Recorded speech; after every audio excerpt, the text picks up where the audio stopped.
What about, because this can be such a life-threatening issue, and people can really be, like you said, at death's door, that if they don't get some support, they may not make it.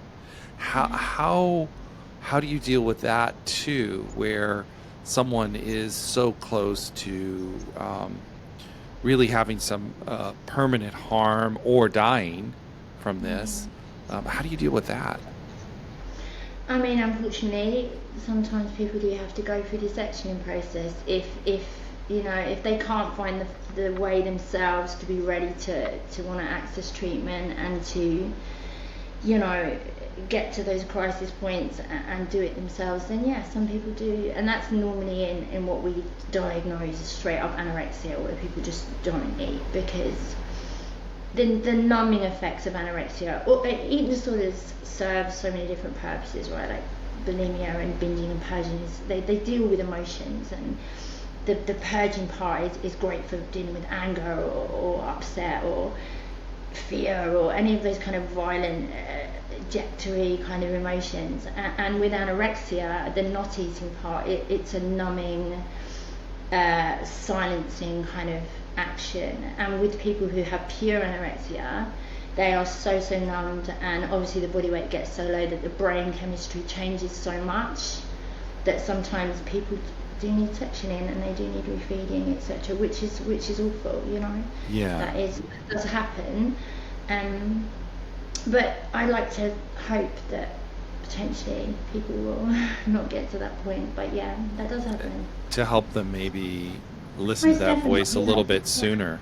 How does a person maintain this, and how does a person manage their life around this? Like you had said earlier, my life was built Yeah. around binging and purging, and everything was constructed around that, this disorder.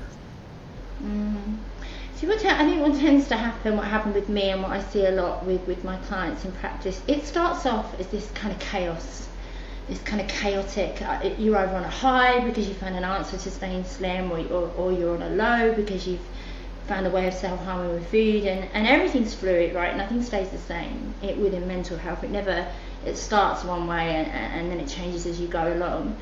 But what happens is, and what happened with me is, once the disorder settles in, you find a way of enabling, and enabling is a massive part of the recovery program that I deal with, because what happens is you find people aren't always aware of their structures of enabling that they build around themselves. So potentially it can be partners, as it was with me. I would, obviously I've forgiven myself now, I don't have any shame around it, but I was in the grips of an addiction and a mental health disorder, and I would emotionally coerce my partner to take the children out, or to get me food, or to cover up for me. He didn't know what to do, so he did what he thought somebody who just didn't want me to suffer, right? So I would be saying, you need to do this, you need to do that, or I'm going to die, or I'm going to suffer. So he was inadvertently enabling me via helping me in that way. So I was able to build a structure myself around that, him taking his children out, things get timed, like people will not eat all day, or only binge and purge in the evenings when the children are in bed or when they're at school. The enabling structures involve people, they involve timing, and people aren't always aware that they're doing it. Like, they can slip into routines where, like they only do things at certain times, or COVID hasn't helped. Working from home is a massive increase in people who are able to now binge and purge with much more frequency than they did before, because they're working from home. Do you see what I mean? It's Yeah. all the structure, and my own structure was that I would use my husband as an enabler, which I've forgiven myself for, and I have to say it that's how it was at the time. And from the outside looking in, somebody could have said, why is he not helping her, why is he not doing anything? Because he was being emotionally coerced. He didn't know what to do. He thought that he was helping me not to hurt or not to suffer. Right. Yeah.